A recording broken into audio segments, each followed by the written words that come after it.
Awesome. Well, hello, everyone. If we're dialing in or zooming in, please feel free to drop where you're zooming in from and maybe a fun fact or how many years you've been in HR. Um, we'd love to know at least where you're dialing in from, zooming in from. I don't know why I keep saying dialing in, but Heather, I don't even know where you're calling in from. Yeah, I was gonna say the same thing, Anna. I'm calling in from Dana Point, California, Southern California. Oh, okay, nice. Yes. It's like we've Is got that like super southern, it's like like San between Diego it's southern? like between yeah, it's between LA and San Diego. Mm-hmm. Okay, got it. Awesome. Well, I'm calling in from Salt Lake City, Oh, Utah, fun. where it's a balmy 20. I was gonna say, I think it's cold. I was freezing. I sent my brother a photo of me this morning with a hat and scarf, and he got me hand warmers because it was 47. Whoa. You're like, this is not right. It should not be this cold. Yeah. Yeah. Definitely. Perspective, right? Perspective. First, yes, exactly. And Yeah. see, North Carolina's getting snowy. Wow. We need the snow here in Salt Lake. It has been a very dry winter. So we could use some of that snow. Yeah, well, we could probably use some rain and snow here as well. Yes. Yeah, it's been very dry. Very odd. Odd. Well, excited. Yeah. Anybody else want to drop in where they're calling in, zooming in from? I'd love to hear where you're at. It's like, Um, I was reading some stuff that, we've finished the trial period of 2025 officially on Sunday, the first 2 weeks. So like now we're like really into 2025. So I feel like people are maybe still, getting acclimated. yeah. Isn't that true? It does take you a couple weeks to like get reoriented and figure out what's going on, where you're at, where you need to go. Yes, exactly. So but I tell people because a lot of people are like, oh my God, January has just been so much. I just remind them that, technically, the energetic new year doesn't start until March. So it's like you're doing great. You're right on time. You're right on time. Yes. Ooh, We're I just in like this that. trial period. I like that a lot. Energetic. Yeah. Okay. The year starts in March. I like that. There you go. So like now is the time to plan and do all the things. Yes. Excellent. Well, if you're still getting on and want to share where you're from or zooming in from, we'd love to know.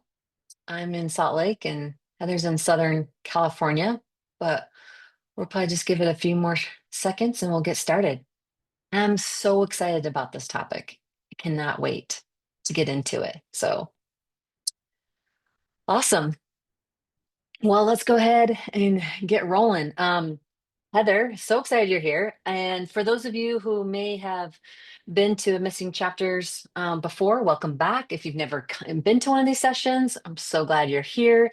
This is a series that we do pretty frequently, monthly usually, and it's about you know diving into the topics where maybe we didn't have that chapter, so to speak, or that topic in any of our guidebooks when we were earlier in our career or any classes we've taken. And these are topics that are either hot right now or just strategic topics that we want to uncover and talk about as we think about our roles in the industry as HR leaders and business leaders. So um, I'm really excited for this. So let's get into it. I'll just do a quick introduction. I'm Anna. I'm your host, and I've been at Nava almost a year. But previously, I came from the HR tech world, so I love HR, all things HR, tech, and people, and everything. So I'm excited to be here talking with Heather. Heather, do you want to do a quick intro to you?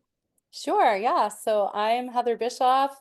As Anna said, I live in Southern California. I'm an HR consultant, fractional CHRO. I primarily work with small businesses. My focus is usually on healthcare and construction, which are both industries that need a lot of help And so when we talk about missing chapters, that is what Mm, keeps me busy. excellent. Well, we are very excited you're here. And I think we had a little bit of a snafu with the chat. So should be back up and running. If you guys want to pop in where you're calling in from, we still want to hear what part of the country you're dialing in. So let's jump into it. So we are here, and I'll stop sharing my screen so we can just see our faces.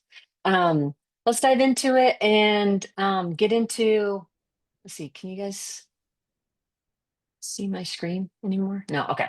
Yeah, Um, yeah, we're good. We're just okay, seeing good. our faces. Yes. Yay, okay. I know Yes. the technology is always Orange County. fun. I see like Erica's in Orange County. Yes. Oh, yay, good. Some are coming in. I Yay. love this. This is my favorite part. All Yes. right. Yeah. Seattle. Seattle, Southern California, another Utah. Um, yeah. Awesome. Yes, it is freezing up here in northern Utah. I'm with you in Salt Lake. I'm wearing like a thick sweater just to keep myself warm. Okay, well, yeah, please feel free to keep putting where you're zooming in from in the chat. And this is going to be just a fun conversation with Heather. So if you have questions for Heather as she's talking about, anything in particular, feel free to drop it in the chat, or if you have a comment. And if we can't get to it, we will at the end. So Heather, we are here to talk about upskilling and reskilling, and just to kind of kick us all off, frame it up, walk us through, the differences between the two and why it's so important to talk about Yeah, this. yeah, great question. I mean, I named my company Upskill for a reason, because I would say reskilling is really kind of a word that you're probably hearing a lot more now with, AI technology. Um, for example, people might not need to have schedulers anymore, right? So they need, because they're using AI technology, but Mm, maybe they have really great schedulers, great people doing great job, but they need to reskill those people. They need to teach them new skills so that, maybe they're using the AI, but then they can also learn new skills to kind of change their job. Whereas upskilling is essentially elevating your current employees. You're helping them to like advance their careers. Maybe, you have a person that is really great. Like let's use a scheduler. They're a really great scheduler, but now we've replaced that job with AI. And so now we're going to upskill them to become a care coordinator or something like that. So we're going to teach them, we're going to like elevate their current skills to expand on them. So they're still going to be doing similar work, but they're going to be growing their career. I like that. That's actually really helpful because I've seen a lot of buzz. Sometimes those two get, swapped out for each other. So that was a really clear definition. So thank you. That's very helpful, especially for me as I'm still learning too. So what would you say? Why do traditional training programs often fall to address those skill gaps, to address the upskilling and reskilling? Yeah, I would say the biggest reason is probably because a lot of employers, they act before they think, and I mean that in the nicest way. So they essentially are like, well, we've always done this training this way. We've always done it this way. And it is really hard to keep up right now. AI technology is moving so fast, and it's way faster than we're used to. And so we really have to get clear on job roles, the Mm, need for roles in a company. So, like, a good place to start is maybe, when was the last time you reviewed your job roles? When was the mm, last time you really looked at, like, what training do you need? What training do employees need? And so I think, part of the gap, if you will, um, comes from us, not really taking time to intentionally look at, what is needed in, we used to look at things like, what do we need in the next 3 to 5 years? We now need to start looking at what do we need in the next 3 to 6 months. Um, because the AI technology is moving so fast and it's not going to stop anytime soon. Yeah, you're absolutely right. Like you got to be quicker on your feet, and plan for that. Mm-hmm. Sounds like. Mm-hmm. So, okay, the job roles, that is a great tip. Go look at those quickly. Can It feels like a quick win to make some Yeah. change. Yeah. So, what would you say? Like, how do these skill gaps directly impact the organization's bottom line? Like, why is that so important? Yes. So this is one of my favorite things talking to HR leaders because, part of why we're in HR is because we love people, people fascinate us, we love the fluff, so to speak. And then we're just like, we need to do this thing in the company. It's going to be really amazing. And you're not wrong, but decision makers do not think like that. And that is, one of the reasons why we're so needed. And so it impacts the bottom line because we go back to, a discussion that was kind of like a buzzword, during COVID, and right after COVID, are engaged and non-engaged employees. And so when we have employees that are disengaged, so I used to I was a regional director for a company, and I had 63 direct reports all across the country. Just me, 63 people, so it was a lot. And so I remember when performance reviews came up, there was no way I could do 63 performance reviews in January. It just was not, it was not gonna happen. And so I essentially categorized people, and this is really helpful. And so I kind of looked at, all of my 63 people and put them into one of three buckets, really four. So my seasoned people who were doing great, my top performers, they were in one bucket, right? Then I had my mediocre people who were just kind of like, they were there, they knew how to do their job, they weren't going to do any more than their job. And then I had the, third or fourth bucket, which would be my brand new people and my low performers. And so essentially, the top performers are your engaged people. Those are the people that you have to start looking at. How do I keep them engaged? How do I keep them here? Because those people cost a company the least amount of money and they are loyal. They are loyal to you. The middle people, you need to decide, okay, we need some of those people, right? Some of them are going to be disengaged because they're just there to collect a paycheck. But that group is who in this group can I manage up? And are there any people here that I need to manage out? Because those people are costing you a little bit of money. Um, so you kind of have to look at those people. They could go either way. Then the new people and the low performers, again, can I manage this person to get to number two or the middle bucket, or do I need to manage them out? Those people, this bucket is your most expensive bucket because new people take a lot of our time, which means reduced productivity. Because new people, they need our time. We have to be able to spend time with them. And so, from a management perspective, we're going to be less productive because we have to make sure that these people are getting the resources, the tools, the training, the input that they need to be successful. The low performers also take a lot of our time. We all have them. We all know exactly who they are. I'm sure you can identify one or two people right off of the top of the bat. And again, those people take up a lot of our time. And so those are the people that we need to, see like, and when we talk about reskilling, can we reskill these people? Can we give them, are they in the right seat?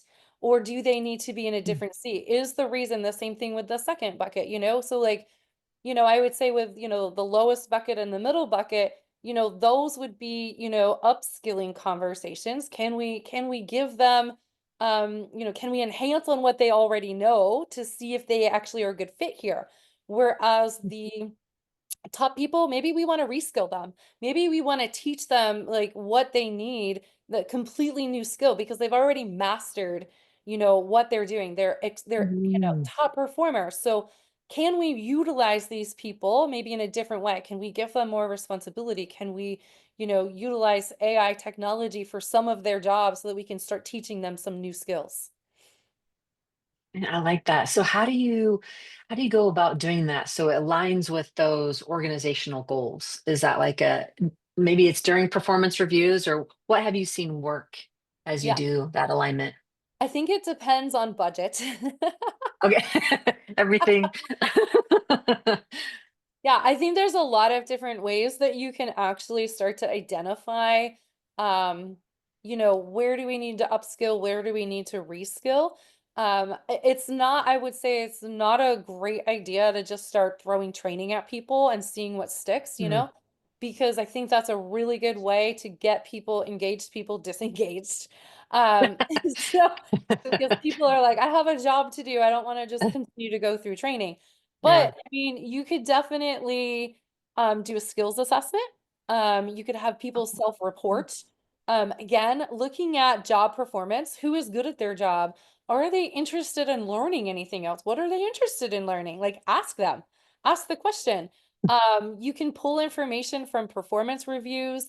You can do some benchmarking. You can do employee Mm, surveys. You could do focus groups. mm, And I I would like say that. before implementing a new technology, a new AI technology, I get it doesn't always work this way. But one, look at the current tools that you already have and how many of those tools are adding AI features to them that, are you already utilizing the tools that you have?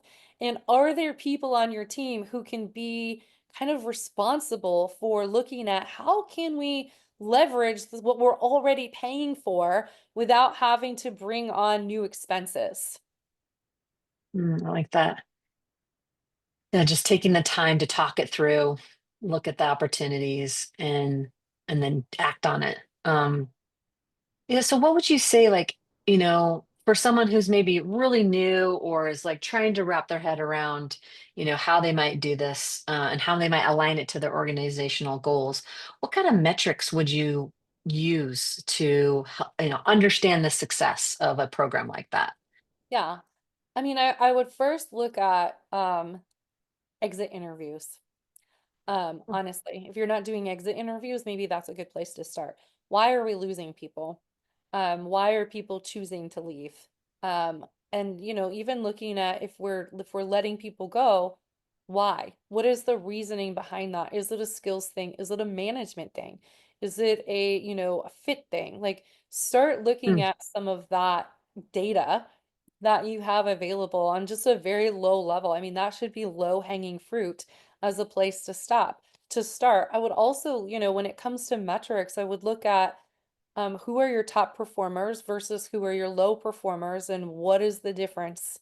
Um, is mm, there a department or a manager that has really great or really low? mm, Um, you know, performance essentially, right? So do you have a manager that, all their employees have been retained for 10 years versus a manager who can't keep anybody longer than 6 months?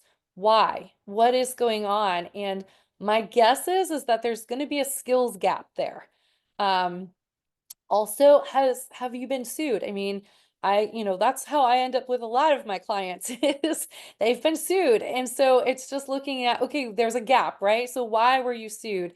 If there was a lawsuit, I mean, we don't want to talk about those things because I think there's a lot of mm, shame associated with it, but it's like, yes, let's talk about it. Let's look at where's the gap and how can we solve that so that, we don't have to do that again. And so, metrics, and then mm, also looking at does the company have a vision, for the year or for the next 5 years? And if they don't, what is the vision from your department head? And if you're the department head, what is your vision for the next year? And really looking at mm, that, what metrics, what things do we need to look at? Do we need to look at retention? Do we need to look at the training that we've done in the past? What is the result of that? What is the impact? I love, for me, when it comes to training, what is the impact of that training? It's not enough to just host a training and give people information. What have they done with it? And so looking back at training, if we did a management training, have we compared retention rates from before the training and after the training? Is there, did the dial move at all? And if not, let's look into why. Why is that? Was it that the training was good, but the people didn't understand it? Or, do we need a different type of training? Do we need to do more hands-on? Do we need to do more role playing? Mm. Do we need more focus groups or breakout groups? Like everybody learns differently. And so when we're looking at metrics, I think we have to really look at what is the why that we're trying to solve and what are the Mm. data points that are going to provide enough information to give us that enough information to make good decisions on. Yeah, that's good. Make that really clear before even getting started. Mhm, Know what you're measuring and your why. I like that. mhm. What would you say, and probably differs from each organization, but what would you say are some like time frames? Let's take the manager example just to, go a little further here. How much time would you give in that scenario? What have you seen work? Yeah. I think it just depends on, managers in any organization, and I'm sure there's some here, have the most responsibility with the least amount of training. Hmm. Hands down in most every organization. Yeah. And oftentimes people are promoted to manager. So like that bucket three, like those top performers, a lot of times they're just moved into management without really a conversation if they wanted that. Management is very different. And so it's not like within 6 months, right? It's not because in HR and in just different organizations there's going to be different framework that you have to look at. And so I remember, I used to work with case managers, and I would tell them at the beginning when they hired, like, it is going to take you a year to fully onboard. And so we Mm. put so much pressure on ourselves, like, oh, we have to get that. And we're talking about soft skills here. And so it's like, this is stuff that you have to practice. And so if you're not practicing, it's going to take Mm. longer. And so what is the area for managers? Are we, for those managers, are we having conversations? Are we talking about retention rates? Okay. So in your department, the retention rates have been pretty low. And so we want to figure out what is it that we need to give you? Do we need to give you some more tools about having conversations with employees? Do we need to shadow with you? Do we need to role play with you so that we can Mm. throw things at you and help you to do it? And I would say, steady but slow is good. We don't want people to make drastic 180 changes. We want to see them practicing using the tools. And because that is what is going to get us, through the long sprint, right? So I can say, okay, one of the things that I say, in goal setting in general is, if I say, Anna, I'm going to run the New York Marathon this year, and I've never run. I've never run, right? So I'm just like, I'm going to do this. Well, I can't feasibly just, fill out the documents and look at the training schedule and be like, I'm going to be ready, because it's just never going to work. I'm setting myself up for failure. And we often set employees up for failure because we don't give them a long enough roadmap, and we don't actually help them with the roadmap. We just give them Mm. the end goal. And so I like to use something that are called trigger goals. And so if you've never done something, then you start really small. So like running is just like a good thing. And just so you know, I am not running the New York Marathon. I'm like, I am there for you. I will cheer you on. But, like, I if will you've not never be there. yeah, if you've never done something before, the first step might be putting Mm. your tennis shoes out. That's the first step. I The like that. second step is putting them on, and then maybe you bring, your running, outfit, and you put it on, and then maybe you just go for a walk around the block for the first week, and then, by 3 weeks you're jogging. And so it's steady but slow. And so if it's having a conversation versus shutting it down, maybe somebody's really uncomfortable with conflict. A lot of people are. And so, how can we give somebody a trigger goal of how to have that conversation, even though they're uncomfortable? But what are a little win? And can we celebrate the little wins and build on them Mm. so that we can get to the big goal? That's so important, laying it out. You got the end goal, but then how do you back into that and giving those little, I love that, trigger goals. Yes, that should be like something we all just talk about more often. What are those trigger goals? Yeah. And I would imagine, like you said, the managers and leaders play probably the most important role in Yeah. this, Yeah. and identifying, how to support that. What Yeah. would you say, and how do you coach, today managers and leaders in supporting these efforts? Yeah. I think the biggest thing is that the reason why people it's not that people don't want to do it, they often just don't know how or they don't have time. And so Mm, I would say when you're meeting with an employee or helping them, do some of these things, just set out the calendar invites, just set them out, whether it be once a week, whatever. It can be a 15-minute check-in, it can be through Slack, through a text message, through a quick email, through a quick one-on-one. We're grabbing coffee, in the employee lounge, whatever it might be. Like it's just a quick check-in. And so whatever method works for you to remind you, it's just having a quick check-in. Like, hey, how did you hit your trigger mm, goal this week? You could also make it fun because you could have the whole team involved in it. You could do like a map. Like, hey, how are we doing, on our trigger goals and fill it in. Like you could have a lot of fun with it and you can get everybody involved so that the onus isn't just coming on the manager. The manager can help drive it to be like, hey, did everybody hit their trigger goal this week? Yes. If you didn't, okay, at our one-on-one, let's talk about it. I like that. Make it fun. That is a novel idea. It can be fun. Yeah. I mean, I because like I mean, that. whatever it is that motivates people, I mean, you're gonna know better what motivates your team. But I mean, you can also set a monetary, thing like, hey, if we all hit our trigger goal, in the first quarter, we're gonna do XYZ, whatever it might be. Mm, Like, I like there's that. things that you can do. I've worked in a lot of nonprofits, so I've found, really unique ways of motivating people that, are not monetary. So there's lots of different things that you can do, but I would say the more you can get everybody involved in it, you're gonna have built-in accountability. And then if somebody doesn't, we're not gonna shame them. We're just gonna talk and maybe we need to pivot. Maybe we need to Mm, reevaluate. Do we have the right trigger goals for you to hit this goal? mm, yeah, I like that. And I would imagine like a trigger goal would help you assess whether this is the right, goal, the right upskilling thing for them to go and do without going all the way down to the marathon to figure out, Correct. actually, you were never going to make it. Yes, exactly. I mean, that's it, right? We're talking about reskilling and upskilling. So we are asking people to do things that maybe they're not that familiar with. Maybe they've never done this before. It is Mm, going to be uncomfortable for a lot of people. And even though change is a constant in life, we still don't like it. mm, So we feel safety in doing things the way we've always done it. And now, things are changing really fast and people are uncomfortable. And, there's things at home that are happening that impact people at work, mm, whether we like it or not. And so it's just how do we make this a win for everybody? How do we, create a safe space and a container for people to explore things, right? We're talking about reskilling.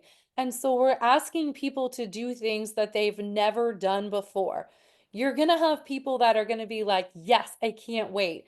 If you talk about this from like a generational, perspective, you know, just stereotypically, I mean, this is just a generalization, right? So I'm just mhm, saying, Gen Z and millennials, they really want, cross training. And so they might be a mm. little more apt to be like, yes, I want to learn new skills. I want to grow my career. Gen Xer like me, I could be like, oh God, I don't want to learn anything new. um, but so it's all about the approach, and it's also just, how do we make it fun? How do we, make it easy for people to win? We want to create successes, and as leadership, we have a responsibility. This is my opinion, I but love it. I really feel like as leaders, we have a responsibility to meet our team where they are and create those safe space Mm, for them to learn new things, to really resonate with them as far as, I know this is new. I know this might feel scary. I know you could feel overwhelmed. All of those things are normal. I mm. just need you to tell me how I can help you and support you. And here's the plan that we're going to lay out together. Yeah, I mean, I like that because I have been on the receiving end of that as, managers or leaders have come to me with opportunities and I'm like, ooh, I don't know. And then the laying out of the plan and seeing, what was working, what's not working. And so I'm curious from your standpoint, where when you're evaluating that, what would you say is the key components? I know we talked about metrics, but that's probably more of a holistic from a program standpoint. But coaching an individual, um, what would you say the key components are, ensuring that you are on the right path and effective reskilling and upskilling opportunities? The biggest thing is, are they meeting the marks, right? And so I think you need to have weekly check-ins on these things. And so really looking at, from a week to week thing, are they missing their trigger goal or are they not? And if they're getting it, Yeah. have a conversation. It's not just, okay, I got it, check, the box is checked. Done. Okay, Yeah. tell me about it. Okay, what went well for you? What was challenging? Could we have done anything different or better? Learn Mm, from them as you're going through the process. If they didn't hit the goal, maybe you extend for another week. Okay, again, same questions. What went well? What didn't go well?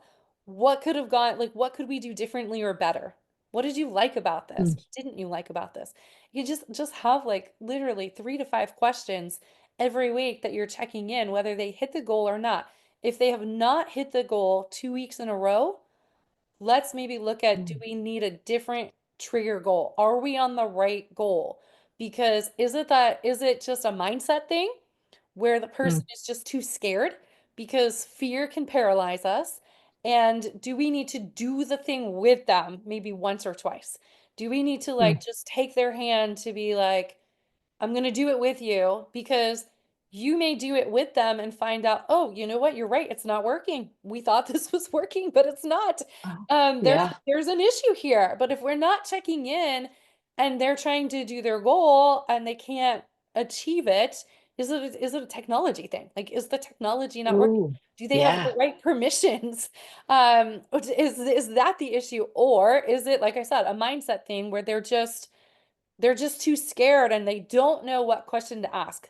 That is a lot of times, sometimes when we're having upskilling and reskilling conversations, sometimes as a leader, you don't know what question to ask, and neither does your employee. Mm, And so let's just acknowledge that. Let's just acknowledge we don't know what we don't know, and then troubleshoot it. And you can use all of the different methods of troubleshooting, but really looking at, mm, okay, what is going on? How far can we get? And do we really have to do this, or maybe is there another path? Maybe there's another path forward. I'm a big fan of option C. And so I just like, it doesn't always have to be just option A. And but again, we have to be checking in. We have to be consistent in what we're asking. And the whole process of reskilling and upskilling, we can learn so much from.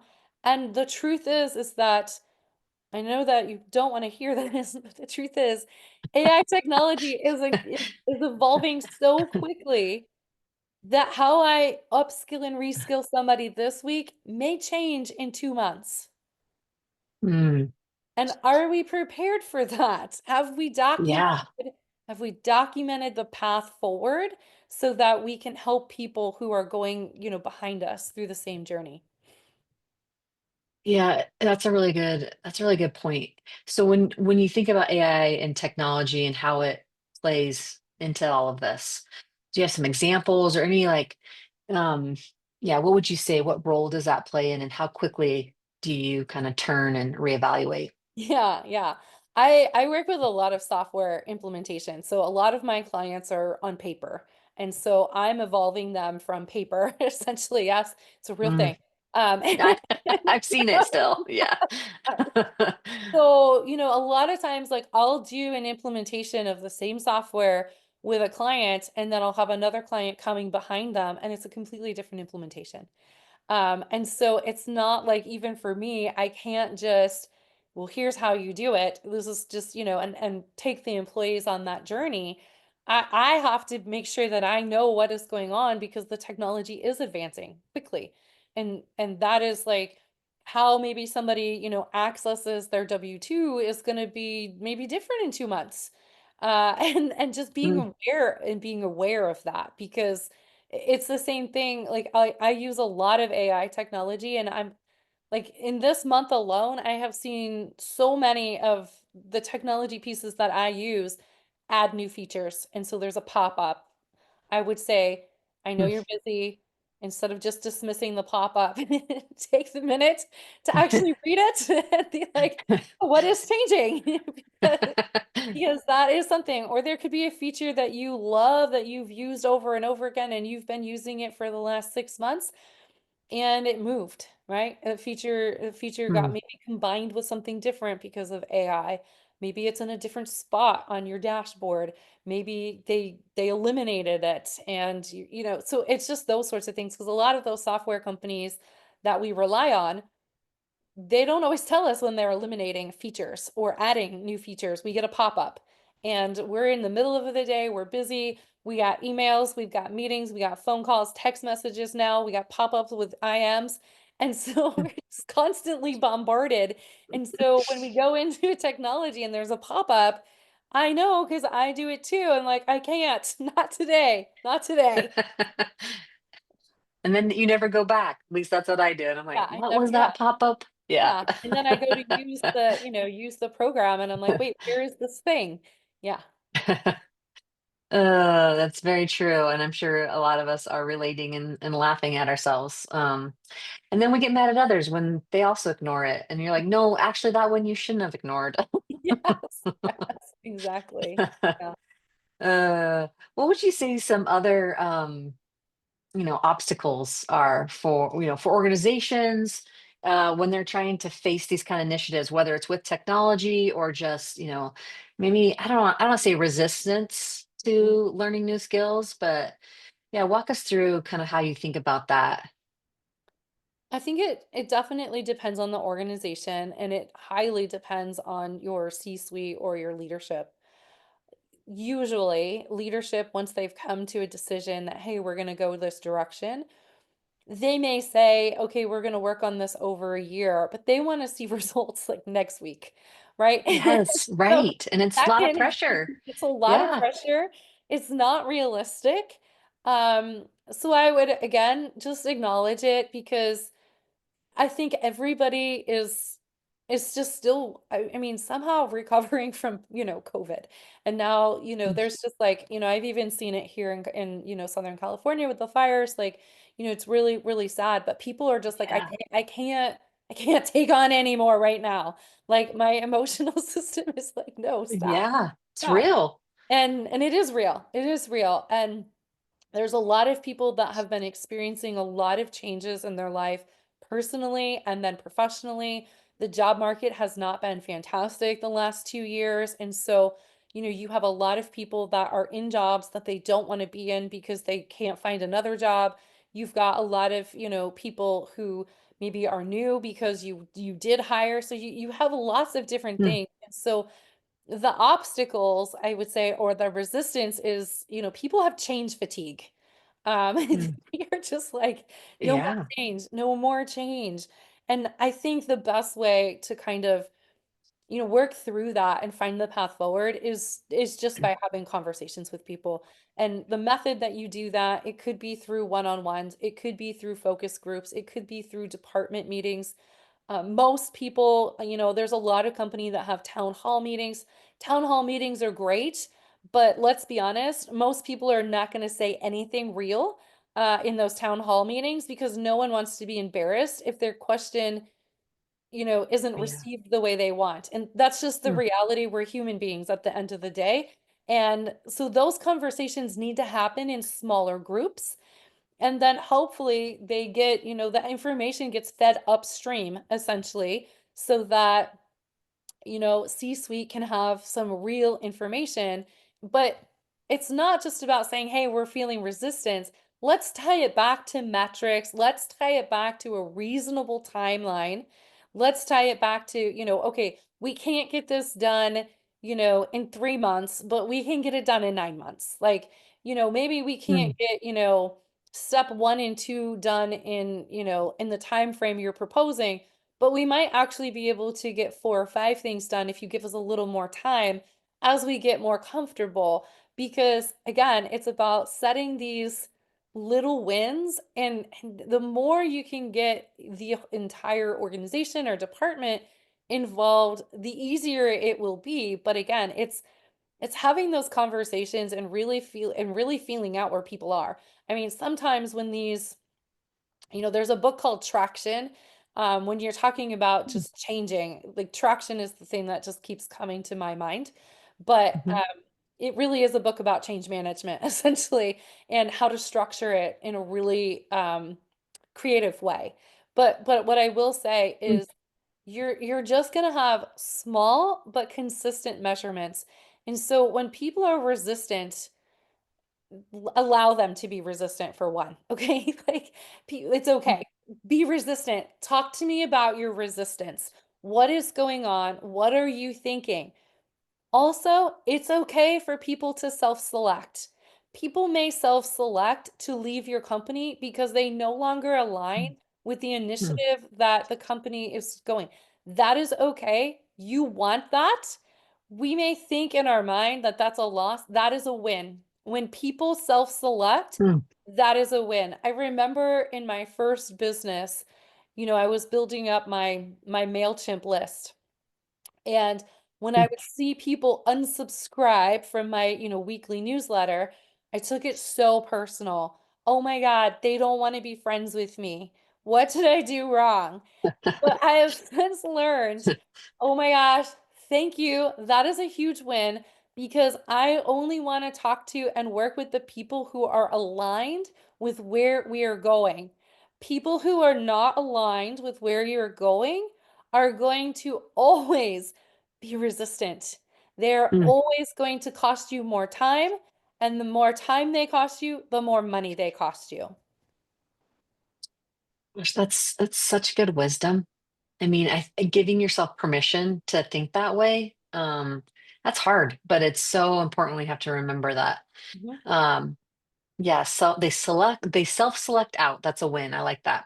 mhm, So, what would you say then? Okay, you have someone who's super motivated, wants to be, in it for this reskilling, as a day job, or is managing maybe day-to-day work in addition to reskilling.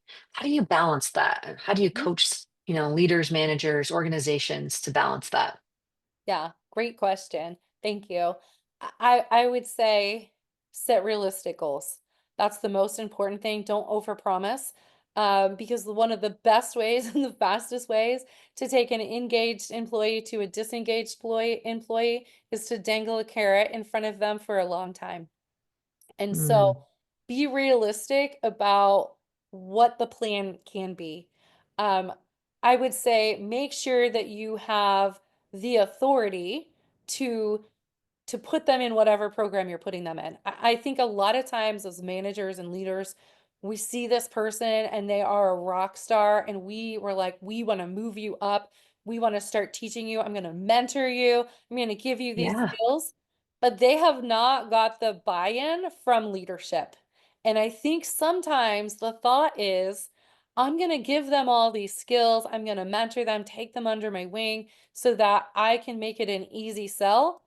But if it is not, if they don't buy into that, they don't have the budget, they don't have the same vision as you have Mm, now given somebody who was already doing great in their job more skills, and now they're overqualified for the job that they're in. They're no longer happy. They become resentful. They don't want to be there anymore. And so yeah. I Oof. would say make sure that you have the authority to put them in the program that you want to put them in, and that the leadership is on board with that. That the leadership is, like, yes, this is the direction we want to go, but also Mm, have the conversation, because sometimes we go down a path and things change that are out of our control. And so I think it's also mm, important to have that conversation to say, hey, leadership has, they've given me the green light. We can pay you, or pay for your schooling, or we can do whatever. The mm, goal is that, in 6 months, we'll be able to start moving you toward this role. But please mm, know that, you know, the economy, or, Mm, clients, budget, all that stuff. This is not guaranteed. This is not a promise. mm. Um, but if they do a good job, I always tell them, if you decide that this is not for you, or as you learn more, the company no longer aligns with where you want to go, I'm more than happy to provide a reference letter for you. Oh, I like that. That's a really good tip. Hmm. So ensuring that fairness when you're talking about reskilling, it's really about having that conversation. Um, Setting those clear expectations, because I would imagine, employees are like, well, I want to, I'm doing more work, I should get paid, but that doesn't always align at the same time. Correct. So Correct. how do you evaluate that? Is that just like based on the skill? Do you do like market research? Like how do you ensure that in fairness with letting them learn a new skill or, reskilling or and then getting paid for it? Yeah. So if they're doing, like, I would definitely, update their job description. Okay. That would be the first place I would say, here's your job description, and then I would create the new job description, and then there would be the hybrid job description. And so Okay. Oh, I like so that. there is the, you're here and we're going to get you over here, essentially is the goal. And then, once they, when they're in the hybrid thing, does that merit based on pay bands and that sort of thing? Mm, Does it merit, like, look at what you already have in place.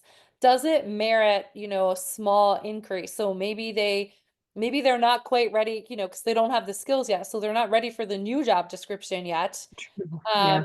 and so it's kind of, I mean, it is a much bigger discussion, especially in California, because we do have to compensate people for work that they're doing. And so the Mm, first place to start is to update their job description and let them know. mm, I mean, hopefully, if they're in any type of training program, you are paying for it, or mm, if you're giving them new skills, you might not be able to give them a lot of money, but you do need to pay them for the work that they're doing.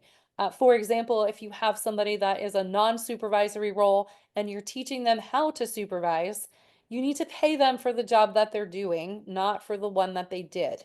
And even if they're just starting to supervise one person that they're starting to be responsible for, well, let's start to move them toward that direction and make sure their compensation aligns. mm. I like that. And that sets it really clear expectations. Here's where you're at, here's future, here's a hybrid. Hmm. Makes it very clear, and being clear is kind in this scenario because you don't want to set someone up, like you said, for disappointment. Yeah. I mean, the Because biggest the biggest way to make someone upset is to give them more work and not more pay. that should be on a billboard. Just kidding. Yeah. So, I mean, I think it's also having the conversation, because it's not just about compensation. There is this thing of, AI technology.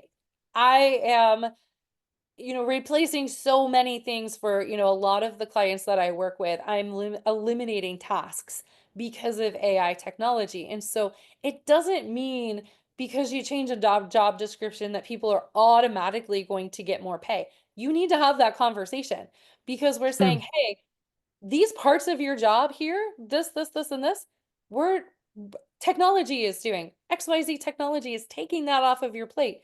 We're just moving new things in here. So it's not an automatic, you get mm, more pay, but it's like, hey, we're moving these new things into your job description. And so if you do well at your, review, we're planning on, moving you in this direction, but it doesn't mean automatic compensation. The reason we need to update job descriptions specifically in, like, California, Colorado, Oregon, New Jersey, New York, mm, Washington, is because we have to pay people for the work that they're doing. And once we get that new job description in place, then we need to reevaluate, are we compensating them correctly for the work that they're doing? Maybe the answer is yes, maybe the answer is no. But again, that creates a bigger conversation, because do we as an organization have the resources to pay for this? And this is where HR can really become helpful if they have access to the data to say, okay, we've eliminated these tasks for this amount of money because this software is doing it for us. We've automated this. We don't need a person to do this anymore. So what is the cost savings? We need to be looking at cost Mm, savings. How much is AI and how much is reskilling and upskilling saving us as an organization? That is a conversation that CEOs and CFOs want to hear. We need to get really good at understanding the cost savings that our departments are providing by upskilling and reskilling people. Because if we're not having that conversation, then to the CFO and the CEO, we are a cost center. And we mm. are not just a cost center. We are providing so much cost savings, and we need to start thinking about that as a profession. How much money are we saving by mitigating risk? How much money are we saving by, improving retention rates, keeping people here, and those sorts of things? There is a cost associated to that. And when we can get down to those costs, that's a completely different conversation. Wow. And I can see why the job descriptions are so valuable in that because you can put a price tag on that function and where AI is alleviating it. And then just makes it really clear. I like that. Mhm. So, you kind of touched on this a little bit, but um, that we need to be thinking about these reskilling, upskilling being a 3 to 6 month thing versus Mhm. 3 years down the line. I'm just curious, like how a program, first of all, like how can leadership and HR create a culture that's like accepting of these kind of reskilling, upskilling, and Mhm. how can you essentially prepare organizations for that to disrupt whatever industry they're in or disrupt or grow in an industry that they're in with a program like this? Yeah. Patience. Uh, Yes. Oh boy, does anybody have it? No. it's patience because the truth is that none of us really know. We just don't know. I would say it's talking about it constantly, having real conversations. Just like I started talking about how HR tends to be, a lot of fluff. It's having real conversations and essentially, if you're not getting an answer from leadership that is feeling real, ask questions, not in a public forum. Mm, Have a one-on-one, schedule time with some of those people and say, I'm not feeling comfortable about this, or I don't really understand what you mean when you say, you know, that we're going to grow by 50% in the next year. I don't understand. What does that mean to me, to my job, to my role? How do I fit into that? How does my department fit into that? Because those are the conversations we have to start having. We have to start bringing things down more granular so that mm, everybody can process it. We can talk about change and how change is exciting, and we can have like rah, rah, rah, we're going to be excited. But how does this impact me? Because that's all what anybody wants to know. That's mm, it. I just want to know how this impacts me. Please don't insult me by saying like, "Oh, this is great. We're going to do great things. We're going to have an amazing time." Okay, great. We mm, might have an amazing time, but what does that mean to me in my job? Because my family is counting on me, and I want to know that I can feel confident and comfortable, or that it's okay to not feel comfortable. That, to be honest, to say, mm, "Hey, we know that technology is changing. We know that our industry is going to be impacted by this. We don't know how yet, and this is where we need your help. And we're going to launch focus groups, and we're going to do these things so that you can be a part of the journey." And that is what we need to do. We mm, just need to have real conversations consistently and give people the tools that they need for success so that they have enough information that they can buy in. Because the truth is that we can have all of these forecasts and we can do them. But if we've learned anything in the last 5 years, it's that things can change at the drop of a hat. And we've had to pivot. And so let's just talk to people like people because AI can't do that.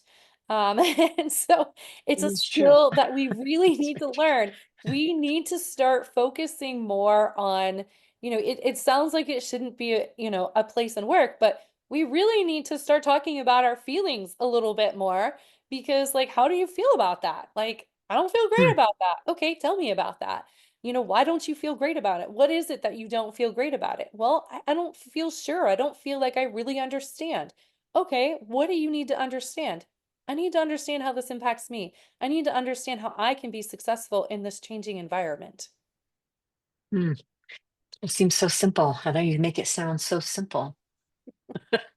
But Just it's takes true. time. Like, It takes yeah, time. that I like that you said it, patience and just having the conversations and taking the time, creating that safe space, like you said, Hmm. kind of it's not like one or the other. It's the combination of all those pieces that will help, create that culture where it's okay to have to yeah, to discuss and to move forward. And I think that's how you do move forward.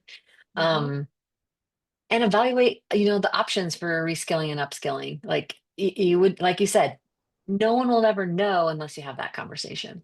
So Exactly. okay, those are all really good tips. I am curious, like, I'm sure there's some on the call who are like thinking about, okay, how do I start and to explore an initiative like that? Besides, having conversations and some of the, things that we've already discussed, what advice would you give to HR leaders as they think through this and want to Yeah, get started? yeah, so again, it's just looking at what is the big vision of the company, reviewing your job descriptions. Do we have the right people? Do we have the right skills? Where that is going to help you to identify where there's skill gaps. And then you just kind of work backwards. So what are the skills that we need for this job? Don't do all of them at once. Just start with one. Start with one department, one group of people, and use that as the pilot. Advertise it as a pilot. I use the Mm. Oh, I like schedulers. that. You have schedulers. Let's just pilot this program, which means we don't know what we're doing either. It just means we're in this together and we're inviting you to be a part of this journey with us so that we can learn together. And just start small. I would say start small, choose realistic goals, choose, out like really look at outcomes measures. Like, why do we want to do this? What are we hoping to do? What is the cost savings associated with doing this? How are we going to save the company money? Yes, there's going to be a cost to it, but how can we save the money? How can we save the company money by utilizing this reskilling and upskilling? Like, what is how, really thinking about how is this going to impact the bottom line? I like that.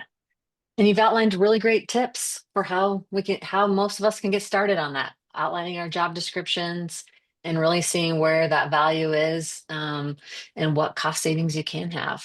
I like that.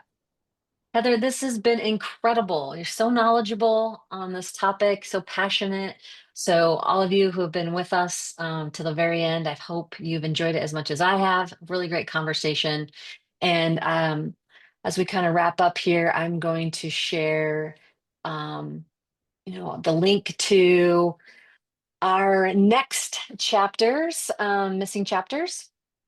So let me just pop that in here.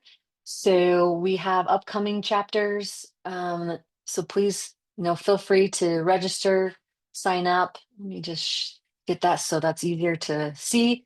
You can do it here at navabenefits.com /community missing chapters. We got a lot of topics, really great topics coming up in the future.